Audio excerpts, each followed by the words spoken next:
Hallelujah. യേശുവേ ആരാധന. ചേർന്ന് പറയാം, ഹല്ലേലൂയ, ഹല്ലേലൂയ.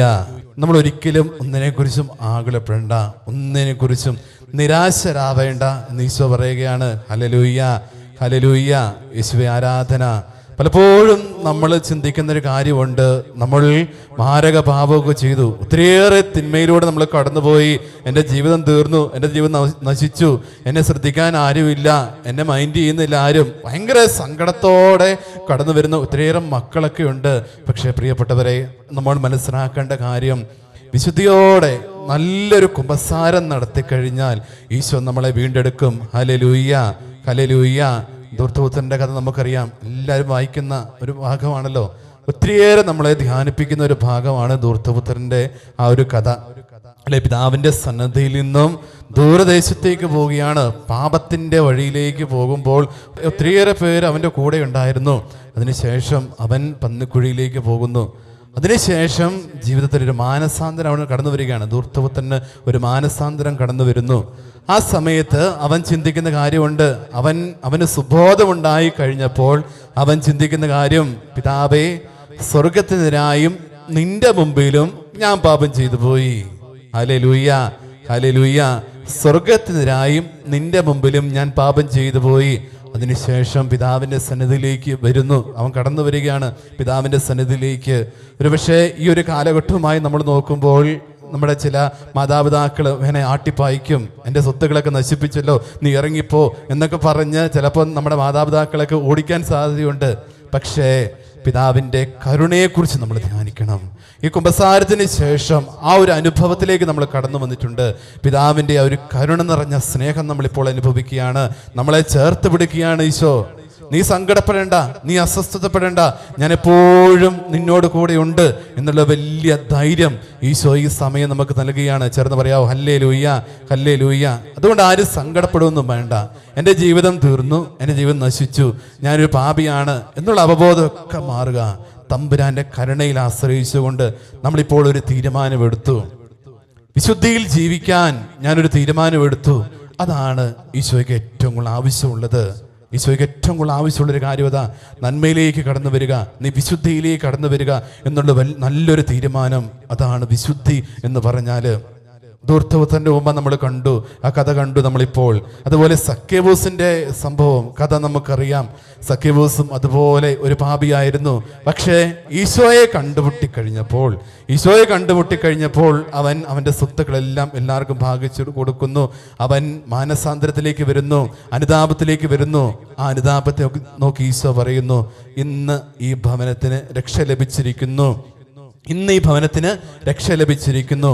അവൻ്റെ അനുതാപത്തിലേക്ക് ഈശോ നോക്കുന്നു. അവൻ്റെ മാനസാന്തരത്തിലേക്ക് ഈശോ നോക്കിയത്. അവൻ്റെ ഇന്നലകളെക്കുറിച്ച് ഈശോ നോക്കിയില്ല. ഇന്നലെ അവൻ എന്തായിരുന്നുവോ, അവൻ ചുങ്കക്കാരനായിരുന്നു, ഒത്തിരിയേറെ പേരെ സങ്കടപ്പെടുത്തിയവനായിരുന്നു എന്നുള്ള കാര്യമൊക്കെ ഈശോയ്ക്കറിയാം. പക്ഷേ അതെല്ലാം വെച്ചുകൊണ്ട് അവനെ ഈശോ വിധിക്കുന്നില്ല. അവൻ്റെ ഇന്നലകളെ നോക്കി ഈശോ വിധിച്ചില്ല. അവൻ ഇന്നൊരു തീരുമാനമെടുത്തു, വിശുദ്ധിയുടെ തീരുമാനമെടുത്തു. തമ്പുരാൻ അവനെ കരുണയോടെ വീക്ഷിച്ചു. അതുപോലെ കല്ലെറിയാൻ കൊണ്ടുവന്ന പാപിനിയെക്കുറിച്ച് നമ്മുടെ വചനത്തിൽ കാണുന്നുണ്ട്. നിയമജനും ഫരിസേയരും കൂടെ അവളെ കല്ലെറിയാൻ വേണ്ടി കൊണ്ടുവരികയാണ്, ഈശോയുടെ സന്നിധിയിലേക്ക് കൊണ്ടുവരുന്നത്. ഒത്തിരിയേറെ ന്യായവാദങ്ങൾ, ഒരുപാട് കാര്യങ്ങളൊക്കെ ഈ പാപിനിയെക്കുറിച്ച് പറയുന്നുണ്ട്. പക്ഷേ ഈശോ അവിടെ നിശബ്ദനായിട്ട് നിലത്തെഴുതിക്കൊണ്ടിരിക്കുകയാണ്. അവസാനം അവരെല്ലാം പിരിഞ്ഞു പോകുന്നു. അവസാനം ഈ പാപിനിയായ സ്ത്രീയും ഈശോയും മാത്രം. ഈശോ അവളോട് പറയുന്നു, ഞാനും നിന്നെ വിധിക്കുന്നില്ല എന്ന് പറഞ്ഞ് ഈശോ അവളെ ആശ്വസിപ്പിക്കുകയാണ്. അവളുടെ മുൻ പാപങ്ങളെക്കുറിച്ചും മുൻകാല ജീവിതത്തെക്കുറിച്ചൊന്നും ഈശോ ഓർക്കുന്നില്ല. അവൾ ആ സമയത്തെടുത്ത തീരുമാനത്തെയാണ് ഈശോ നോക്കിയത്. സാവൂളിൻ്റെ കഥ നമുക്കറിയാം, സാവൂളിൻ്റെ സംഭവം അറിയാം. മതവർദ്ധനകാലം ഒരുപാട് ക്രിസ്ത്യാനികളെ പീഡിപ്പിച്ച ഒരു മനുഷ്യൻ, ആ മനുഷ്യനെ ഈശോ മാനസാന്തരത്തിലേക്ക് നയിക്കുകയാണ്. കുരിശിൽ കിടന്നുകൊണ്ട് നല്ല കള്ളന് പ്രതീക്ഷ കൊടുക്കുന്നു. അവൻ്റെ ഇന്നലകളെ ഈശോ നോക്കുന്നില്ല. ഒരു പ്രിയപ്പെട്ടവരെ, ഈ കുമ്പസാരത്തിന് ശേഷവും ഈശോ നോക്കുന്നത് നിന്റെ ഇന്നലകളെ അല്ല, നമ്മുടെ ഇന്നലകളെ നോക്കി ഈശോ ഒരിക്കലും വിധിക്കത്തില്ല. നീ ഇന്നൊരു തീരുമാനമെടുത്തു. ഇപ്പോൾ നീ ഒരു തീരുമാനമെടുത്തു.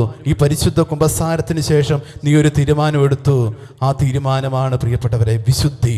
ആ വിശുദ്ധിയിലേക്കാണ് ഈശോ കരുണയോടെ നിങ്ങളെ നോക്കുന്നത്.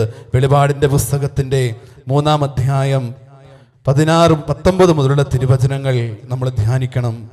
വെളിപാടിൻ്റെ പുസ്തകം എടുക്കാവോ? വെളിപാടിൻ്റെ പുസ്തകം 3-ാം അധ്യായം 19 മുതലുള്ള തിരുവചനങ്ങൾ. വചനം പറയുന്നു, ഞാൻ സ്നേഹിക്കുന്നവരെ ശാസിക്കുകയും ശിക്ഷിക്കുകയും ചെയ്യുന്നു. അതുകൊണ്ട് തീഷ്ണതയുള്ളവനാകുക, അനുതപിക്കുക. ഞാനിതാ വാതിൽ മുട്ടുന്നു. ആരെങ്കിലും എൻ്റെ സ്വരം കേട്ട് വാതിൽ തുറന്നു തന്നാൽ ഞാൻ അവൻ്റെ അടുത്തേക്ക് വരും. വചനം പറയുന്നതാ, ഈശോ നമ്മുടെ ഹൃദയത്തിൻ്റെ വാതിലുകൾ മുട്ടുന്ന സമയമാണ്. നമ്മൾ ഇപ്പോൾ വിശുദ്ധിയോടെ ആയിരിക്കുന്ന സമയം.